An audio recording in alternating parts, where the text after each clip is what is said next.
So this is going to be a somewhat in-depth guide regarding movement on Mimiron Firefighter, specifically as somebody that's designated to kite the fires, or as someone that doesn't specifically have that responsibility, but may come across a situation. So before we get into examples and such, there's sort of three main, I guess, principles that we need to cover. Um, must know fire tech. First thing we need to know is that fire only spreads at the head. Okay, so what does that mean? Well, let's assume for a second we have a patch of fires on the ground here, all right?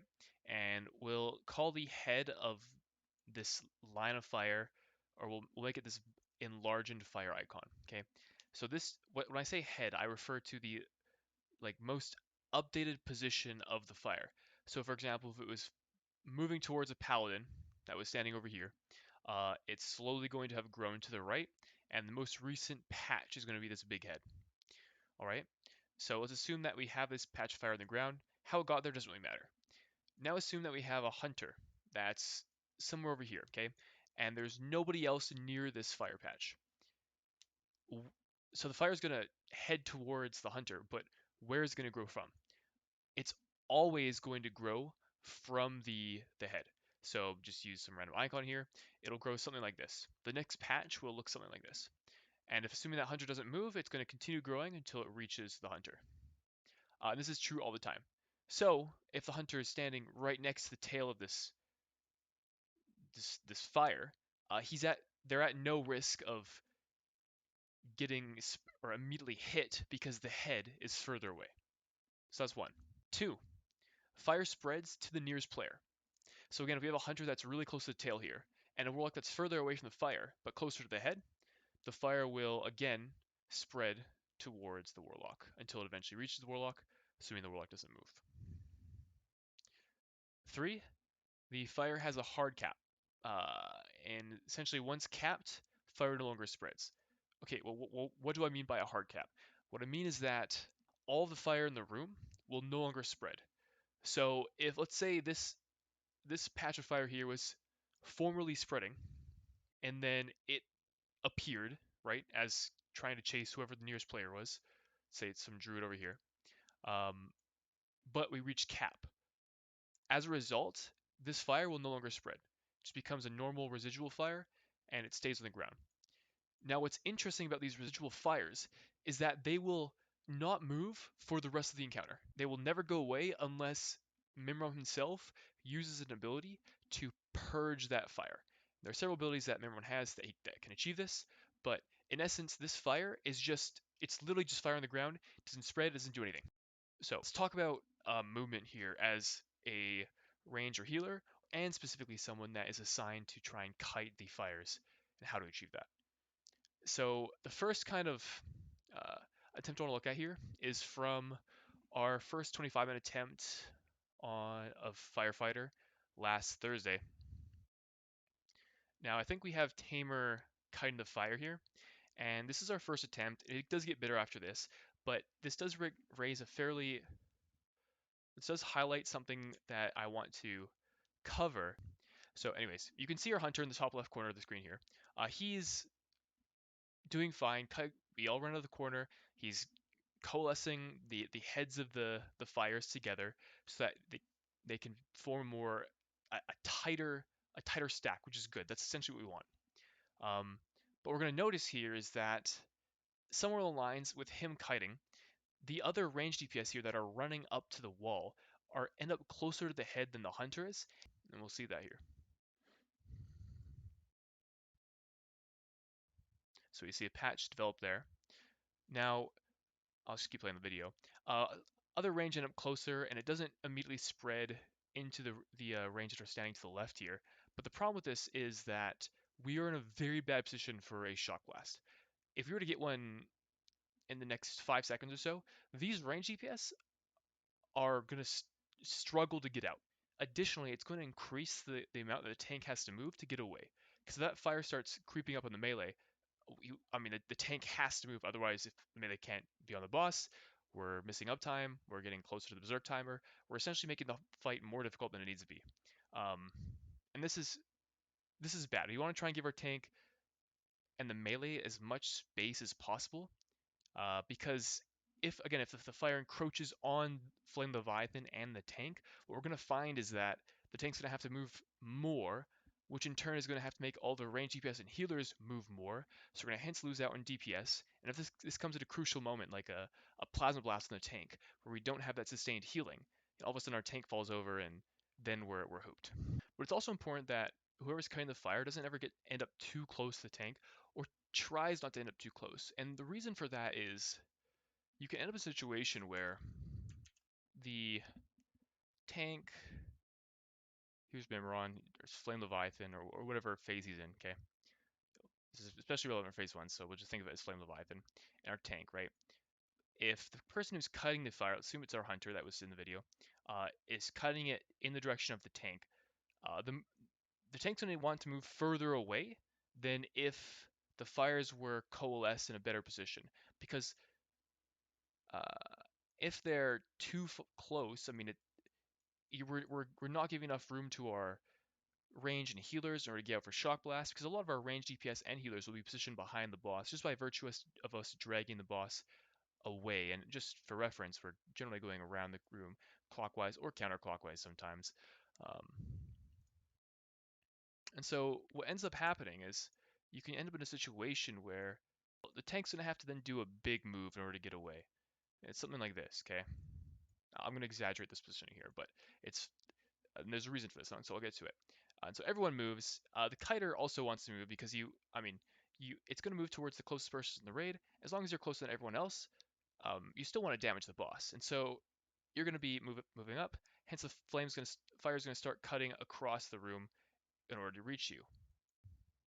Now, alternatively, if we had instead kind of coalesced the flame packs in a much more tighter bundle, the amount that the tank has to move in order to kind of achieve uh, adequate range from the rest of the raid is much less, because there's less need for space. So maybe the tank can utilize more of the room better. Hence, the hunter has to move less far.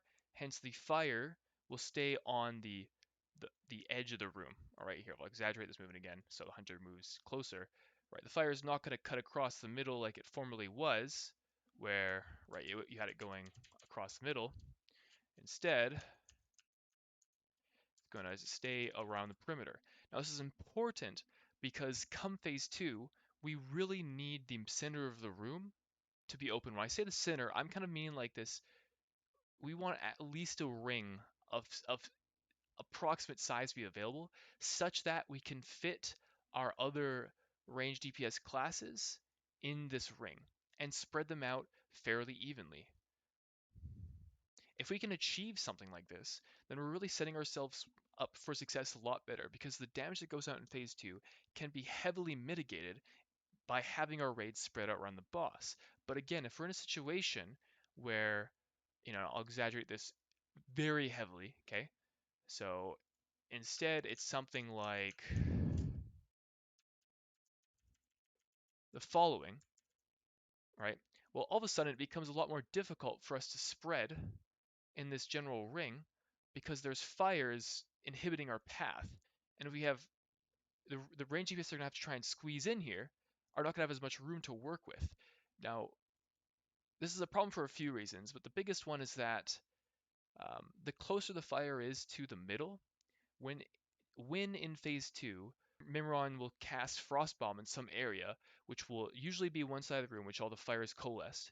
Um, there's a chance that it gets knocked close, which in turn will screw all of our casters that are in this general vicinity over, because they have to get out, right? All of our casters that were formerly here have to get out.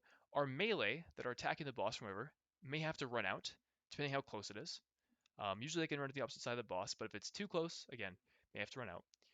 Thirdly, when you have everyone stacked up on this one side of the room, Mimron himself, at this point during his phase 2, he's just targeting random people and doing frontal AoE damage, will be doing massive damage to the raid because everyone's on one side of the room. So again, all this ties back to is just having good movement during phase 1 really sets our raid up for success. I've talked about why it's good, what's good. So how do you achieve that? We've shown a bad example. let's talk about what I think is a good example. So here's a pull from our 10 man. Our 10 man I ran on my Warlock, where I'm responsible for cutting the fire. Uh, and you notice that I start out fairly the same, just kind of grouping the fire up in the corner of the room. All is well. Now, this is all fine and dandy. Most people will do this, but what I'm doing slightly differently from our last attempt is I'm not going down towards the boss, or I'm not letting other range be closer than I am to the fire, such that it's easier for me to manipulate the fire. Now here, for a second, all right, actually I'll point out something else here. Generally, you want people that can use instant cast abilities to be doing this mechanic. That way, they're not being griefed as much when it comes to when it comes to their uptime. What you'll notice here is that, and this has been the case for a time, I'm out of range. And this is something I could have reacted to a little bit quicker, but there's no need for me to be right next to the fire at this point because the boss is so far away. I should move up and just start attacking, which I believe I do. All right, so we move up, and I was going to start DPSing. We got new fire spawns. Um, Bear in mind, it's fine for me to move earlier because, again, I'm still the closest person to the fire as long as I were to stay behind triangle on our screen and the warlock to the right. At this point, I know the fire behind me is. I am the closest person to the fire behind me, but the three new spawns ahead are all closer to other people. And so there are a few ways you can deal with this. The way that we implement our 10 man, I think that generally the safest way to go about this is just having one person hard designated to grouping the fires. It becomes a lot cleaner if you have multiple people doing it, but if somebody gets it wrong and accidentally spreads it to the middle, it can really lead to a sloppy phase 2. And I would much rather be in a situation where maybe we grief one person's DPS or one person's healing, but in exchange, 24 other people don't have to worry about it. They can just focus on doing their rotation, doing damage to the boss, and getting to phase 2 cleanly. Now, this is something that everyone else is going to need to pay attention to and something they'll have to learn to kind of deal with come phase 3 and phase 4 when there's less coordination. Uh, but it allows for that progression to happen when we're getting to phase 3 and phase 4 much more cleanly. So at this point, I'm basically telling the range to move. I want to be the closest person to these fires so I can group them up again. We'll kind of see how that unfolds here.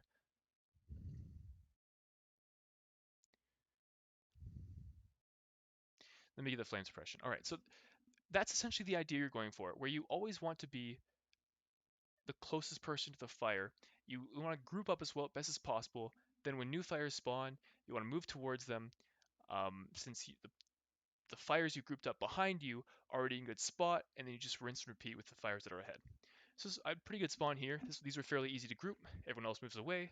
We get Shock Blast. I still have room to move away, although I almost burned into the mines there. But otherwise, things are fine. All right, so one more thing I want to point out here is we're basically phasing the boss now, and we are due for a fire patch at this point. So what our raid team needs to do, and what we eventually swapped to doing, was the moment we killed Flame Leviathan, everyone would stack. That way when we get the new fire patch, again, it's just circle runs to them, groups it up, everyone else runs away, they can stack in a new spot. Again anticipating more fire stacks, which will most likely come out one more time before phase 2 begins, assuming we're not already flame capped. Now, in this case, we don't do a very good job of it. We're all spread here, and we get flame stacks all over the place, but it's fine. Same thing occurs. They run away. I run into attract, group up, and then rinse and repeat.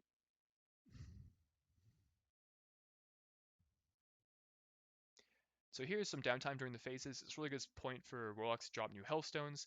You can essentially use a new Healthstone every phase. The rest of our raid team is over, stacked up by the various marks. Again, anticipating a new fire patch so that we can then group up and keep on the outside of the room. Great, there it is. That's the last one we get before the phase begins, so the rest of them spread out. Meanwhile, I remain the closest person to the flames at this point. One thing that is worth mentioning is that melee do want to be careful here if they're running in, such that they don't accidentally or unintentionally end up closer to the heads of the flames than the designated kiter. Now the person kiting the flames can also be somewhat cognizant of this. I probably run too far to where the stack was. So like, for example, I could have stayed closer to the flames on the right here as opposed to having to run all the way to the top. because those flames aren't in any risk of spreading to the middle anytime soon. Whereas the flames directly to my right are more likely to swap over to somebody if they are to run by while they're getting to their whatever designated position they have. Either a melee or it could be a range or healer DPS that their quadrant that they're designated to, or their section of the floor, happens to be where the flames are.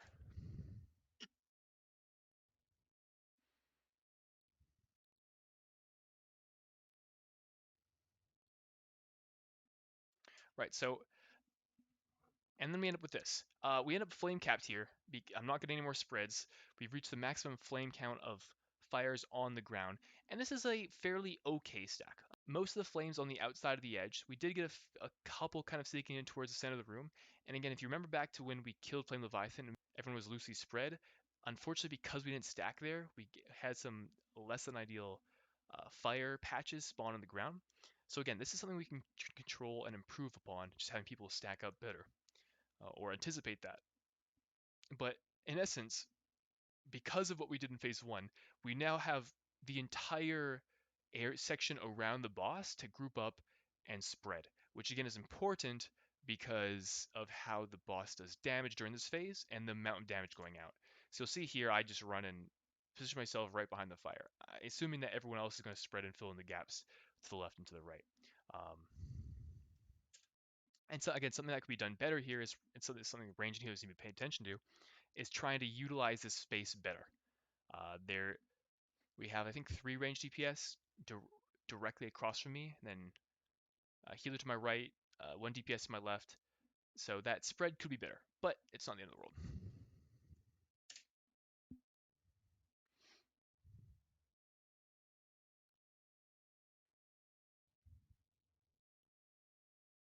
So Frostbomb just went out. It was in the back of the room, so melee and don't have to move very far.